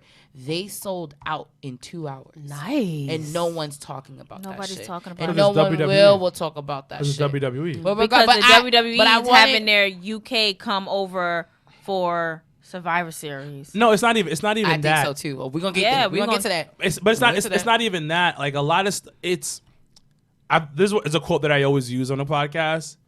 50 Cent said it once, and I've heard it, and I think it represents WWE and the AEW situation. There is no sympathy for winners. Right, that's true. So that's so. Nobody's gonna talk about them selling out. True. So so I just had to give that tidbit because. But I feel like nobody talks about UK at all because when they come over to here, I just be like, who the fuck? Oh, I forgot that person was there. So what I did, and that's why I said it's a goal of mine. So I watched the last UK takeover, which was back right around the end of August, after SummerSlam. It was right before like All Out and like SummerSlam, so it was in between that time. But they were going against I think it was that same weekend even. But regardless, I watched that Tyler Bate versus Walter match. I said I have to go to a UK takeover. I've been to every single one in Brooklyn. I'm going to TakeOver War Games Saturday. Yes. I said that is a goal of mine to watch that shit live. Trust me, girl, it was a last minute decision. I know. So bad. I know. And we want to go for the same reasons. But it's important that I wanted to say that because they also are doing more UK shows that they're going to sell tickets for. So, like, they're going to try to have it as frequent in 2020. But it's exciting to see that they're and I was like, shit, if I would have known about January shit, I probably would have tried to go. But I'm going to try for August, though. It's okay. But I just thought that out there because I think it's important. Like, we, every 2 seconds, whether it's AEW thing or anything, it gets sold out in 2.5 seconds. I think it's acknowledgement to let people know that UK TakeOver was sold out in 2 hours solid. And I think that's a kudos to them. And I think even if, the show is going to be phenomenal. So let's move on to our road to recovery. So I've low-key joked about this topic, but I knew it was real because I've seen it in person. And maybe seasons ago, we always talked about Alicia Fox. And the boys, Mr. Black loves him. Loves her. I did. Loves Fox. My bad. He didn't mean to. I know. So, like, whenever we've spoken about her, I've low-key been like, you talking about the alcoholic? You talking about... And everybody look at me like I'm crazy. And I'm just like, nah, bro. Like, something ain't right. Because the both times I've had interactions...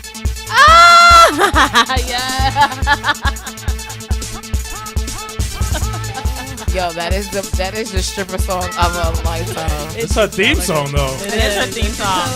Yo, shout out to Chrissy Love, who actually did her. She cosplayed Foxy, Alicia Fox for Evolution last year. Nice. And she created her own hat. That was when, Foxy had the fur and the hat. And shout outs to Miss Chrissy Love of True Hill Heat. She recreated that shit on her own. Like, created her own hat, and jewels. So I also have to give Miss Chrissy Love a shout out because she's also the neighbor to my brother, like next door neighbor. Yes. So Chrissy Love, shout out to you, boo. Oh, girl, I'll be in the hood a little bit later. We'll talk. I'm dead. But back to what I was saying. So like I've casually joked about it, but I've low-key been serious about it because I've seen it twice where I've seen, Miss Alicia Fox be intoxicated. And once again, it's after a show, you want to have a good time, but there's levels to this. And it was just, it's like one time you see somebody, you be like, oh, they just having a good time. Having a good time, right? I've had 3 separate occasions where I've seen her wasted. And it was one of those things where it's just like, you didn't think it was that serious until it gets that serious. So everyone's been kind of wondering like where Alicia Fox has been. She was last seen on Raw Reunion in Tampa, which I was at. So I saw her. That was the last place I saw her. But was she intoxicated? No, she was in the ring.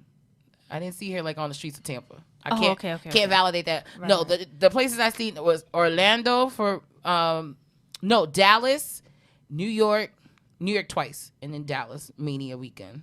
And she was intoxicated. Yeah. So she came out today on Instagram to announce her road to recovery. She's been sober for a few months now. She's been doing sober living, which honestly is a phenomenal thing. It is not the easiest thing to acknowledge. I think, and that's whether it's a drug addiction, and alcohol is a drug, believe it or not, folks. So to acknowledge, the type of, problem and addiction you have, and say that, I got help and I want to be representation of how I can help others. And I think she's going the complete right route to doing that. So she announced on her Instagram, a foundation she's working with to help others that are going through recovery, other addicts, and things like that. So my question to the table is, what are your thoughts on Alicia Fox's road to recovery, and do you ever see her wrestling in a WWE ring again? For me, alcoholism literally hits close to home just due to personal reasons. So for her to acknowledge it, and for her to be on this road to recovery, and for her to be so transparent with her fan base now, because we've been wondering where she has been, it's a good thing. Like you said, it's very It's something that we needed for her. Like, we want to be happy for her. We want to see her. We want to see her in a healthier space. We want to see success. So I'm good on that. And we just did a spotlight episode on Alicia Fox as well on our podcast. So it was just like, so for that to come out and now for this to happen, it's just these baby steps was needed. I would love to see Alicia Fox back in the fucking WWE ring. Okay. Not sure if it will happen because she's the cause of getting Arn Anderson fired. Quote unquote. But I mean, it takes two, and as much as everyone that knows me knows I fucking love Arn Anderson. To the day I die. It takes two. But you know better, and there's certain things like it's a catch-22 because it's just like you don't want to take away something that someone loves, because it goes back to even when we just earlier was talking about Shawn Michaels and the period of time where nobody really, everybody was like, well, fuck him, he's rude, he's this, he's that. He was under the influence half the time. Half of his title reigns, he probably was drunk. He probably was drunk or high. Right. So it's like one of those things where you're like, yo, like, how do I deal with this, or how do I move?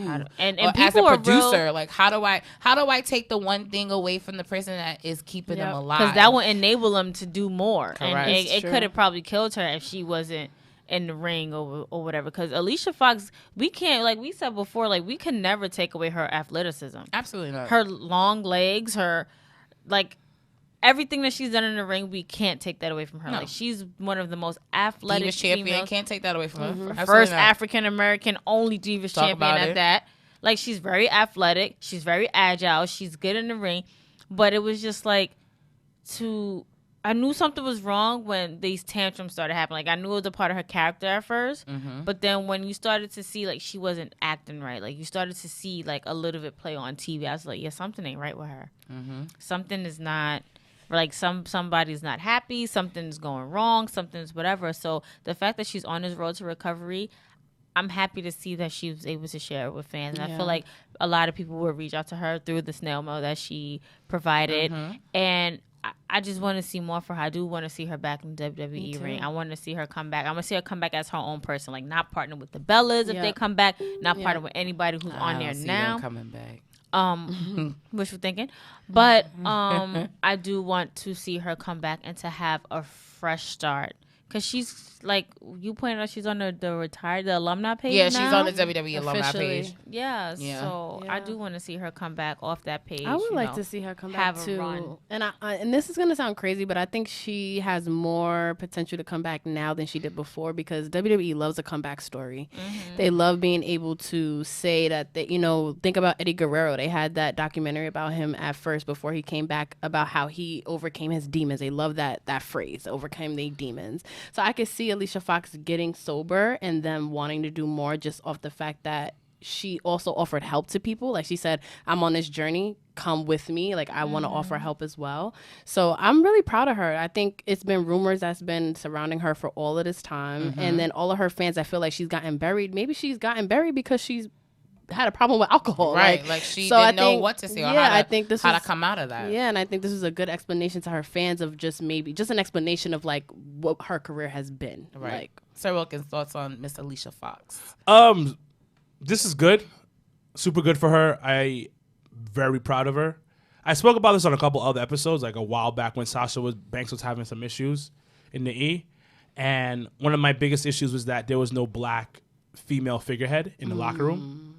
And somebody had said that Alicia Fox been there for a long time, but she couldn't be a figurehead as she's going through her own demons. You can't be the head of a locker room if you have your own problems you're dealing with. So I'm really proud of her, and now she's going to help other people out. Alcoholism hits close to home for me in many ways. So I understand seeing somebody fall apart on so many levels. So I'm proud of her. Just in general, there's not much I can say about it. I appreciate what she done for the business. And she is super talented in the ring. She was on Total Divas doing her shit too. So I appreciate that. That was when she was her breakup with Wee Barrett. Yeah. Like that was like Barrett. season 1. Yeah. And they even hint at her and Paige got in trouble a couple of times during Total Divas for partying too much. So they even hint at her needing a lifestyle change on Total Divas too. Well, she's from a throwback era. And get wasted after the show. Yeah, a lot of people don't know that. Like she's from that older era. Like that's what they did. Yeah. Especially, because during her debut, like, you got to realize she debuted it and she was, like, around Edge. And she was around Lita. And she was around... Yeah, I think this is when Shawn Michaels came back. But I don't think he was, like... Nah, he wasn't in that. God got him. He was a god. Oh, he was a god around that time? Okay. Petty. So... You know what? God, I am not going to hell for Sir Wiggins' comments, okay? God knows my heart. Okay. He does. Imagine trying to use a line against right, him. right. I mean, God knows me. I know God. God knows me. We good. We have this talk every day. We do have this talk. You're annoying. No, but Edge was still on his shit. Whatever the case was. Like they were culture. It was a whole different culture. Yeah. Like they were all doing some shit. Kurt Angle was on his shit Kurt Angle. at that time. Jesus. So you see where like the where throwback I'm, culture. where I'm going with this. See It's it. so like wrestlers don't do that stuff nowadays for the most part. Well, they can't. They can't. Yeah. They can, but it's more stricter now. Like because we before. saw what happened. Everybody knows about that plane ride that went wild. So you know what I mean. And she's learning that things have to change. It goes back to the beginning of the episode when I talked about Jim Cornette. Eras have changed. Things have changed. People got to get used to certain types of things. And she's understanding like, yo, I can't be doing this anymore because I will get in trouble. Because before, you wouldn't get in trouble for that. No. Right, you wouldn't. You only get in trouble for using like steroids and shit. But not I think drinking. it's not even steroids. That's really that. It wasn't until Randy's era. Yeah, until like Warrior and them like did that pipe bomb and sued Vince and all that shit happened. Hogan was a part of that trial and shit, and that's really when the roids came out. No, that's what I'm saying. Around that time, like after that court trial, whatever. But it's good to see. By the way, her on her Scorpio run. Sky versus Chris Jericho for the title next week Oh, That's Black gonna Excellence. be good. on Dynamite. See, but the crazy and that's But low-key- already, like, no, but that's actually my issue with Dynamite is that I literally am tuning in to watch Chris Jericho. Like I really don't give a shit about nothing else is about to pop off. And then you want to promote yourselves like, oh, we're gonna put these up and coming new people on TV. Technically, they have. I feel like they've done it more in AEW Dark than on Dynamite. They have because the Inner Circle is getting a lot of play. Sammy, LAX. I don't really like Sammy, but that's neither. Well, I can see why, but It's neither. Right. Sammy has gotten put on, and they're doing things with MJF. Yeah. So finally. they are putting people over. It's just that it's not a lot of people. But MJF, I feel like him turning on Cody. It was only time. It was ticking time like bomb. It was I mean, great. I like. It was a great segment. I'm not saying that it wasn't, but I'm just like I was really confused at Confused the about fact what? that he did it. I'm just like, wait, like Because he's a piece of shit. you was Yeah, riding he's with a him really for a little good bit. piece But of no, shit, it too. makes sense. It makes sense. Sis. It's like, and that's the thing that I feel like when you work for multiple companies and you have multiple characters, you gotta kind of keep the same character. So like MJF on MLW, he's a heel. So to me, it was just like, how the fuck is you on AEW and you trying to be this in between person right now when everyone knows when they see You're a that heel. Burberry scarf, You're a they heel. know what time it is. So it's like I just didn't being that my schedule's all over the place for work, I try to catch up as much as I can. So when I saw that, I was like, wait, what the fuck did I miss out on with Nah, you just miss him entering himself in the title picture. Got it. Okay. That's basically what they're on the road to literally probably putting the title on MJF sometime next year. Period. But what confused me was that they're both heels. Right. That's the part. I'm like, they're both heels. So like they're So I feel like they were, and I saw the clip or I read about it where MJF was trying to play it off like Jericho wanted me in the circle to be. part of the I saw team, be that. So part of it's the a little squad. So it's a little weird right now where they're going, and they're working out the kinks, but that's here or there. Real quick, we're gonna talk about just wrestling in general. We have NXT, AEW from last week, SmackDown from last week, and Raw from this past Monday night. Just give one highlight that you felt like stuck out to you the most, and it doesn't matter which brand it is from the past week. Okay, so for me, as many of you know, I am not an Iconics fan. Can't stand them. I don't know why. They're a real They're tag amazing. team. I know they're a real tag team. No, but We've They're spoken about funny this. as shit. no, I think and like I said, I feel like when they came up to Raw, they weren't used as they were in NXT. And I feel like that's because I really wasn't watching NXT. I'm just like, you brought these girls up here to be goofy as shit during the time of a women's evolution. But the match between them and Becky and Charlotte made me gain a little bit of respect for them because of the fact know that they what? was I'll take actually it. right. They were actually using their athleticism, and they was literally getting blows in, like fucking them up for a little bit. I'll take that. So I respect that. That was it was probably small. No, but that was my highlight. Knowing how you feel about Iconics, that is big. Oh, I okay. would take that. Okay. All right, Miss P, what was your highlight for the past week in wrestling? I gotta say, on SmackDown, what ended up being the tag team, because I thought it was gonna be Nikki and Bailey again, and I was like, all right, I feel like we've seen this before, but that was just a gateway into the tag team match with Sasha Banks and Dana Brooke, Carmella, Nikki Cross against Rhea Ripley, Mia Yim, and Tegan Nox and Dakota Kai. So that was dope. We actually had Sasha attack Shayna Baszler, so just the little Sweet. interactions, and that was dope. And then you thought you were going to get a predictable match, and you got the most unpredictable match possible. And then all 8 of the women brought it. Like, I thought it was amazing. I don't think Mia Yim should have been in that match. I think they should have sold her injuries from NXT a little bit more. Look, I don't like the gimmick, but Didn't she I get her agree. nose broke? That match no, was brutal. and that actually is my highlight. My highlight was That NXT match was amazing. last week. It was first of all, for NXT on live on USA Network to do a ladder match with 2 females and Dope. have them close out that fucking show. I appreciated that as a female viewer, thank you. Yeah. But that match between Very physical. Io Shirai and Io Mia Yim. Shirai and Mia Yim was by far one of the most high hitting, like surprise, like just it was the definition of storytelling that I feel like I've been missing out on, because it's just like, yo, like you have them. Who's gonna get the advantage? Okay, who's gonna get it? You think it's gonna be me? You think it's gonna be Io Shirai? And then you have Dakota Kai's. That's proper booking and amazing facts. That's why you work with the machine called WWE. Super facts, but doesn't matter. No, but, work with the machine called Triple H. Forget all that. Trips is WWE, so it's okay.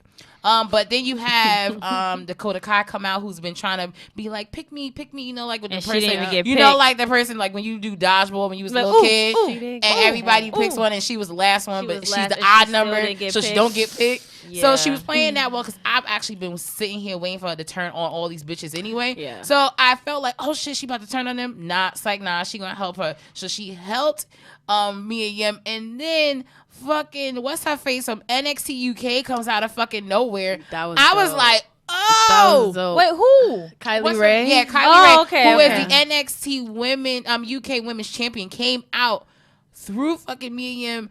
Mia split the ladder. And then Io Shirai climbed the ladder to climb the briefcase to get the advantage. And then she was announced as being the last member of Team Baszler. It just was, I was just It was like, a great segment. it was It was a That's great who that girl is. Because I segment. saw the picture. I'm like, this is a dope ass fucking picture. But Yeah. who is this girl? Yeah. yeah, no, she beat, and that's what I'm saying. She beat Tony Storm. Storm. Okay. NXT Takeover back in August for the UK Women's title, and they had, and once again that storyline, I had to go back to understand what the fuck was going on, because they were friends, and they had been friends for over 15, 20 years, and grew up, and she knew about her daddy and daddy issues, and she said that shit on TV. I said, oh, I gotta start watching NXT. We gotta UK. watch that, P. no, I gotta put y'all on, because Yeah, that shit had girl. me. I was like, yo, she talking about her daddy issues Oh, on nah, TV? that's a That's fight. serious. That's oh a fight. shit! I was like, damn, That's a fight. But that was my highlight. So, Lucas, what was your highlight of the week? It was a couple highlights. I'm gonna talk these highlights. You guys are guests, so I do what I want to do on Wow. the Chopper Tips podcast Lord. show. That's fine. I just Wait. gotta use the bathroom. So. No, you relax. You sit there. Oh, Don't be rude. Listen, we only got about 15 minutes. all right. All right, listen. I hold it. All right. Ladder match, phenomenal. Absolutely phenomenal. Like you said, great storytelling was told during this ladder match. Now, I thoroughly enjoyed Nyla Rose versus Danny Jordan. Yo, shout out to Danny Jordan. I didn't realize that was the chick we saw down at PWX. So Yep. I was like, oh shit. Strictly enjoyed that. Nyla does her thing. We're a fan of Nyla on this show. We are a huge fan of Nyla's Nyla. dope. Nyla's dope. Huge fan. SmackDown. I'm going to tell you this right now. I wasn't a real fan of SmackDown. Not too much. But I truly appreciate Daniel Bryan every day I see him. I love him too. Gotta Like- love Daniel. Gotta love him. The segment between Daniel him out and here Bray being a star Wyatt player. was amazing. It was worked well. You got to give it up to his acting ability and how he just does shit, and it's just fucking amazing. Raw. Best thing on Raw was Triple H, Kevin Owens. Triple Kevin H Owens, making yeah. Raw and SmackDown look like a bunch of bitches. Nah, and you had to appreciate him. One of the greatest things I love about wrestling is when they blur the storylines of reality and they use what the IWC always saw the internet wrestling community says online. Like how Kevin Owens doesn't get real respect on the main roster. They're not really using him the right way, blah, blah, blah. And Triple H is mentioning He that. played into that. He sure did. He played into that so well. He did. He didn't exactly say that, but he said it to a point where you understood where this is all coming from. Yeah. It was well done. Those are my highlights from that. But my favorite part was Triple H and that Kevin Owens segment because you felt it, and it goes to Triple H as just being a great on the mic. Fucking trips, man. Y'all. But, I was like, damn, like you really gonna do this to Kevin Owens right now? But speaking of Raw, and it will probably not get talked about as much, the Akira Tozawa versus Buddy Murphy match Yo, was by that was- far yo, the that match was of the amazing. night. Yo, The oh match my of the night. gosh. And Like, Never lied. but you you- never lied. but the thing like, about oh my it- gosh. You got to give it up to Paul Heyman because he's putting this together and booking a lot of this stuff. Obviously, people are like, oh, well, Vince gets the final say, but he's presenting it to Vince. Yo, that And he has to match- convince it to Vince. Like, he's putting on quality wrestling. And I know people hate the Lana and Bobby Lashley match, the Bobby Lashley that situation. shit is trash. But I do. I'll take it I do. for everything else that is going on. Hell no. Anyway, all right. So as we did say, we are in Survivor Series mode. It is Survivor. This is the last Big Four of 2019. So we're going to do some predictions with my girls from Those Wrestling Girls. And my predictions are usually spot on. Oh, Am I lying? Shit. Okay. Okay, let's see, sis. All right. So once again, we have NXT War Games. Once again, those that are in the tri-state area, you can come out to Legends, come watch it with the boys. You guys coming? Of course. Yes. Those Wrestling Girls will be in the building. We love the We will viewing be part. in the building. I feel bad I won't be there now, but okay. No, she's talking about Survivor Series. Yeah. Yeah. Oh, sorry. Okay, so you're talking about War Games. 'cause No, that's what nobody's we're going to talking War Games. about. Oh, you yeah. never know. Now I'm going to be at a Friendsgiving. My man said, nah, actually I won't. But Survivor Series. Okay, all right, I see y'all there. But anyway, all right. Once again, NXT War Games. It will be starting at 7 Eastern Standard Time. So make sure to come out. Pre-show is around 6:30. So the boys will be at Legends. But let's go through some. One thing I can appreciate about NXT is it's short, but it's to the fucking point. Yes, I love. Like, don't waste my takeover. time. Don't waste my time. Don't sit here and give me drawn out shit. Right. They literally have 4 matches on the card. And they all matter. And they all matter. So let's start off with the beginning one. We have Pete Dunne versus Damian Priest, a.k.a. Punishment Martinez, because that's what he's always going to be to me, versus Killian Dane. And the winner, they added the stipulation. Originally was supposed to be a match that was going to be on NXT tonight, but they moved it to NXT TakeOver War Games, where the winner will face Adam Cole at Survivor Series. So this is huge. That's huge. This is a huge deal. So go around the table real quick. Who do you think is going to be the number 1 contender for the NXT title? Pete Dunne. Pete Dunne. I love him. Killian Pete Dane. Dunne. Move on. Killian Dane. Mark my words. Because I think Pete Dunne's going to be on the Survivor Series team. I can see that. You got Finn Balor, once again, representing Finn Balor versus Matt Riddle. Match of the night. Yeah. Match of the night. Yeah, maybe match tonight, but I got my Nah, Finn can't Balor. take this L. I got DQ. I got Balor. Oh, Balor. DQ. I don't see Matt Riddle losing. I don't see Finn Balor losing.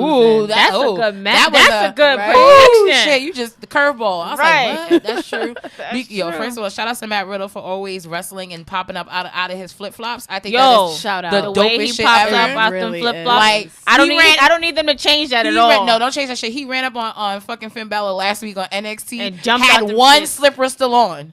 One slipper still on. And was fucking him up. I was like, yo, this is gold. And then once again, we have what we're all there for is War Games. We have, I'll start off with the guys, because the last one is the most important one. Of course. We have Team Undisputed, where we have Adam Cole as Captain, Roderick Strong, Bobby Fish, and Colorado versus Tommaso Ciampa as Captain, Keith Lee, Dominic, I never know how to say his fucking last name. Dijakovic. That shit is hard. Dijakovic. Dominic, y'all know who the fuck I'm talking about. And I guess tonight they will announce who the last team member of Team Ciampa. I don't want them to announce it tonight. Let them They announce it may or at may War not. Games. But tonight's NXT, it will be I think it's Adam Cole versus Dominic in the ladder match to give who will have the advantage for NXT War Games. So who do you guys have? I mean, once again, this is Undisputed Era's kind of territory. Like, they've been killing it in War Games. Whether it's a win or a lose, they've been in every single War Game since they started the last 2 years. So who do you guys see? Do you see Team Undisputed Era or Team Ciampa taking the W out of War Games? I think I would have to go with Team Ciampa. Same. Becky showed up on NXT. Yo, why would you do that? Oh my God! Why would you do that? I quit. Bro? I'm leaving. I'm leaving. Bro, why The would you fuck? do that? You guys will be alright. We missed that. Yo, they always do this shit to me. You supposed to say spoiler You know I alert hate spoilers. before you I say really, the shit. truly hate You're spoilers. supposed to say spoiler alert before you say your shit. You know the rules. Why would you do that? Anyway, Ciampa. I'm sorry. Yep. I'm sorry, ladies. Ciampa. Spoiler Fuck that. I'm gonna over go here. use the bathroom because he just got me upset. Wait, no, we're gonna talk about the No, most I know. important I match. know. I'm not moving. Who's winning? Oh, Undisputed Era or Ciampa? You supposed to be focusing, and then you send out say spoiler alert. And you throwing out spoilers. Damn it. Come on, Wilkins. I know it's your show, but still. no, it's Ciampa. Okay. He's come back, so they gotta put him over. And Yeah. I feel like what Finn did to Gargano, DQ for her. I mean, I'm still Finn Balor, but Gargano's gonna come back in this fucking Matt Riddle Finn Balor Yeah, match. because I guess I've been reading about, because I was like, where the fuck has Gargano been? But Because he ain't been that hurt. But that's what they were saying. Like, I read like he had some type of neck injury and he been out and blah blah blah. But once again, I don't trust wrestling, so I think it's a work. Right. So we'll see on Saturday night. And then last but not least, this is what got me to buy a plane ticket to go to Chicago for 24 hours. We need to get our bread up. The Right. female. We need to just go get plane tickets. I mean, you just got to finesse it a little bit. All Because, right. girl, my ticket was under $200 round trip. All right, I hear that. But the first, and I repeat, the first ever Women's War Games is happening this Saturday in Chicago at the Allstate Arena, and we have Team Shayna Baszler, which consists of Shayna Baszler as NXT champion, Io Shirai, Bianca Belair, and Kaylee Ray, who is the current reigning defending NXT UK Women's Champion, versus Team Rhea Ripley, who is the captain, and along with Miss Tegan Knox, Mia Yim, and bum ass Candice LeRae. I said what I said. I said what I said.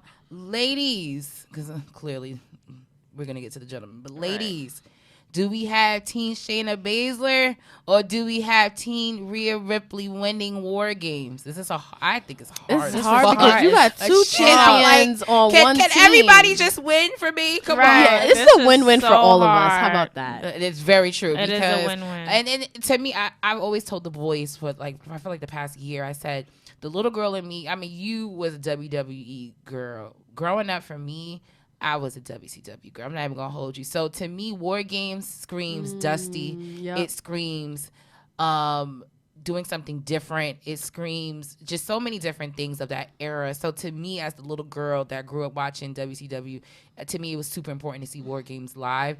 But they took it up a notch when they added the all female shit. I was like, Oh my God, that's damn, gonna be so I gotta awesome. be there for that. I was there for Evolution. You know what's I was crazy? like, I gotta be there. I knew it was gonna happen because once they all Had came no out and clue. started rioting, and then the crowd kept yelling "War Games, War Games," and then Regal was just like, "You know what? War Games." I was like, "Oh, that's it. That's it." Yo, That's it. I think literally that moment I was looking at flights. I was like, fuck that. I gotta go. But all right, listen. Team Ripley. I can't decide. Like, I really can't decide. I feel like, of course, my bitch Bianca, but I don't like Baszler. Like, I'm so drawn. I'm so torn. I've grown a love for Baszler Me too. because I can appreciate. Pete only loves what Baszler she's because done. Baszler responded to our tweet about her being a part of the fake. Oh yeah, I Horse came women. for her and then she responded. Yeah, that's why she loves. She sure did. That's No, respect, though. but I That's grew respect. to love her What did she over say? time. She She was like, they got the cosign first and da da da da da. You know what the about usual them being fake a four four horsewomen horsewomen say. You know what like, they we say. know who the real four horsewomen are. what they usually That's say. it. But she responded though. But she Yeah, responded. sick, though. though. That's- I'm not even gonna hold y'all. I don't know. I mean, I don't. All right, it's not that I don't like Baszler. I just want her not to be champion anymore, so that she has to can- be. No, because I need them to do something with the four horsewomen versus the four horsewomen. Period. I feel like this is leading up to Your that. girl, well, maybe not your girl, but Rhonda. You know, Ronda, my girl, but you know, she ain't feeling it. I don't know what happened. Nah, I feel like And the other two ones, I feel are irrelevant. So, I But feel they like beat Shayna- up. They need a lot of But they time. beat up Charlotte and Becky. They beat them up on Monday. We saw when they came. So that's it right there. I really don't know, and my prediction is usually spot on, but I'm really torn between this War Games. It's Shayna. Yeah, Shayna's Baszler. team. If you're giving Ciampa the W for the guys, I'm gonna have to you give it to gotta Baszler. give it to Baszler Yeah. for the women. And they have two champions on their team. Like them losing would be kind of crazy. A little bit, but so then once again, the boys will be at Legends. You can catch NXT War Games this Saturday, and then this Sunday we are coming down to Survivor Series, the last big four of 2019. We're gonna go through this real quick. So we have which I think is going to be legit the match of the night. We have the United States champion AJ Styles versus the let them Intercontinental go. champion If they let them go Nakamura versus Roderick Strong. I by far think it's going to be the match of the night. Who do you think is going to win? AJ. AJ, okay. We have the Raw Tag Team Champions of the Viking Raiders, who I still think is Viking experience, but whatever. You got the newly SmackDown Tag Team Champions of the New Day versus the NXT Tag Team Champions of Undisputed Eras, Kyle O'Reilly and Bobby Fish. NXT. I say New Day. I'm going with New Day as well. I said that real low, y'all know. You did. After they celebrated with us, sis. Right. I think I'm gonna have to go with Viking Raiders. Like they're climb right now. Like nobody expected them to win. What is the one that's married to Sarah Logan? That's the one that wears the blonde hair. Thank you. And that shit is like sleek. It's every sleek, like, week. I never know that's his name. some good leave-in conditioner. I never know his name, and I always be wanting to post that shit on our Facebook group. Like, yo, this nigga's long weave is like slick. Where you got your bundles from? Right. Like that shit annoys me. Like it's like, how the fuck is your hat sleeker than bitch's hair on the roster? That shit bothers me every week, but whatever. But I have to go with them because they're pushed right now. Like nobody really wants to see them drop. All right, fall so now. we have a spoiler alert over here. We have the NXT Women's Champion Miss Shayna Baszler versus the Raw Women's Champion Becky Lynch, which I will say Becky's best promo was against Shayna Baszler on that Raw. Yep, we'll give her that. Yep. Versus SmackDown Women's Champion Bayley. I'm Team Bayley. Becky. You said who you said? Bayley. Me Becky. too. I'm with Bayley. I am going to go with, sadly, the man Becky Lynch. I'm so sorry. It hurts me to say that. I bet it does. She is probably gonna win, but I don't want her. We have the NXT Championship being defended on Survivor Series. We have Adam Cole as champion, and once again, you guys all think Pete Dunne will be the challenger. So if it is Pete Dunne, will Adam Cole retain, or will he be dropping to Pete Dunne? Retain. He'll retain. Yeah, he'll retain because Pete Dunne's gonna No go back matter to who UK. it is. Okay. We have the I'm gonna leave the Survivor Series elimination match last. We have the Universal Championship, The Fiend, Bray Wyatt versus Daniel Bryan. The Fiend. The Fiend, unfortunately. DQ. I'm going that route because I said this last week. If they play it right, this can go all the way to Tampa. If they play it right with Daniel Bryan versus Bray Wyatt, that shit can go all the way to Tampa at WrestleMania.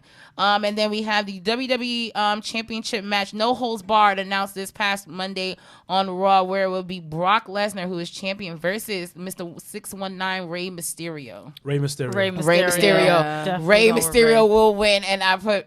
Man, listen. The spirit of Eddie is gonna come back to Ray, just like when he won that. What was it? That Royal Rumble? Yeah, I said that. No, it was No Way Out. It was No Way Out. No Way Out. When it was Eddie versus Brock Lesnar, and he beat Brock Lesnar for the title. And I always said that. I said ever since. No. I'm talking about when Rey Mysterio won after he Eddie won the died. Rumble. Yes. Okay. When he came back. Yes. And then so then we have our traditional Survivor Series matches. I'll start off with the women. We have on Raw, Charlotte as team captain, Asuka, Kairi Sane, Natalya, and Sarah Logan. I think it's a very interesting pick that they picked Sarah Logan. I'm happy to see her back. I think it's very interesting. And then we have SmackDown, Sasha Banks as team captain with Carmella Dana Brooke, which I'm actually glad she's on the team. Lacey Evans and Nikki Cross. The NXT roster has not announced their picks yet. But real quick, who do you think will be on the NXT team? That's hard. That is hard. I say Toni Storm is one. Dakota. Bianca. Be Bianca. another one. Bianca's on Team Baszler. Why would she be on Survivor? But that's War Games. Oh yeah, right. Bianca. And then I would have Rhea Ripley. Rhea. Yeah. And then, but who do you guys have? NXT, SmackDown, or Raw winning for the women's elimination? I want SmackDown. Raw's winning. Charlotte's Raw's on there. winning because Charlotte's on there, and Charlotte has a Survivor Series streak. Really? I Okay. believe. I think that's what they announced on Raw. You can go back and fact check me, but I believe that's what they announced on Raw. I'm definitely gonna go with the NXT brand winning the women's Survivor Series, and I think it'll be a lesson learned to the main roster women. I think that's just that could be the route they're going. I don't know. And then last but not least, we have the men's Survivor Series team once again. Raw with Seth Rollins as team captain, Randy Orton, Kevin Owens, Drew McIntyre, Ricochet. On paper, that shit is the best team I've seen in such a long time. Then we got Team SmackDown. You got Roman Reigns. Side note, we did not talk about that fucking dog on SmackDown. That shit was mad funny. I don't care what anybody says. That shit, it was corny, but it was funny as fuck to me. What dog? I miss SmackDown. Oh, They came at your boy. Yeah. All right. Don't tell me. I watch it. Don't tell me. I'm gonna send you that link. Easy. All right, please do.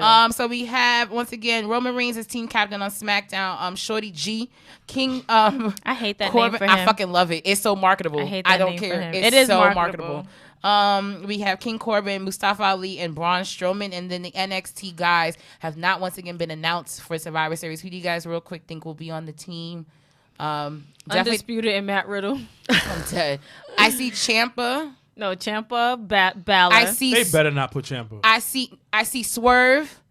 That I can see. I see Leo. I can see Leo being Rush. put on down there. Keith. I can see Riddle.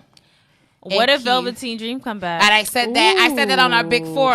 That but would be he's good. battling some back injury shit that they talking about once again on Trust Wrestling, so I don't know if it's true or not.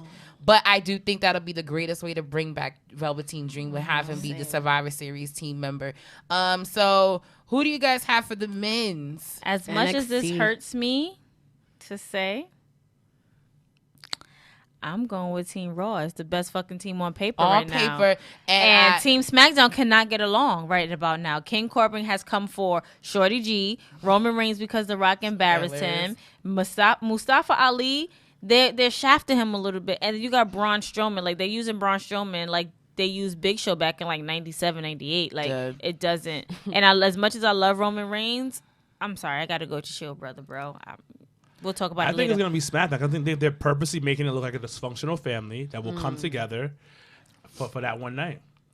Y'all already know. I've already announced this on our Facebook group. If y'all think for a moment that Randy Orton is not gonna stay here and be the sole survivor on Sunday night, y'all don't know the Viper like Y'all I don't do. know the Viper. Can we play Randy Orton music, please? No. Please. Please. We gotta end the show, girl. Well, I want to personally thank, on behalf of the Jabba Tears podcast, for those wrestling girls for joining Thank Impromptu you. for Impromptu. joining us. This is so This fun. is so funny. I feel like this is something we've always actually talked about. You guys Right. coming on the show and didn't know how to do it because we were recording on the same days Yeah. and blah blah blah. All you gotta do was just say hi. Look what happened. But We yeah. did. Right. See, it's all about who you It's all know. about who you so, know. real quick, girls, you guys can plug you so that everyone that's watching on our live feed can find you guys. So you can find us at Those Wrestling Girls on Instagram and Facebook, T Wrestling Girls on Twitter. And if you want to follow our personal Twitters, I'm at Krista D. Bryant. She's at Queen3_PR. Instagrams is Miss_Chrissy. Hers is the same, Queen3_PR. Follow our Patreon. Subscribe to our Subscribe on Patreon. YouTube. Subscribe on YouTube. Please We're support the everywhere. girls. And once again, I thank you guys for having me on your show not too long ago. Of It was course. super We're gonna have you fun. again. That episode is out. Do you have okay. Matt on Go your watch show? it. Huh? Not yet. No, Not yet. no. Not You yet. trying to be the first man on the show? No, I gotta go to Mr. Black. I gotta go to Mr. Black. See. Okay. They represented Mr. Black today. But Yeah, once shout out again, to Mr. Black. Yes, thank yes, you, yes. girls, so much for jumping in on such course. very, very short notice. But we Yes. appreciate it. It was a fun Survivor Series episode. Sir Wilkins, any last words before we do sign off? The system. This is the hardest theme song in WWE right now. It sure is. Make sure y'all come to Survivor Series. Yeah. Viewing Their party this parties Sunday. are the best. Those Wrestling Make sure Girls you will come. be There at you UN go, in the Party building. Survivor Series. That's it. Once again, I am Janelle from HR here with Sarah Wilkins. And those wrestling girls joining us. #Black Excellence. #we're out. Yeah. Shit's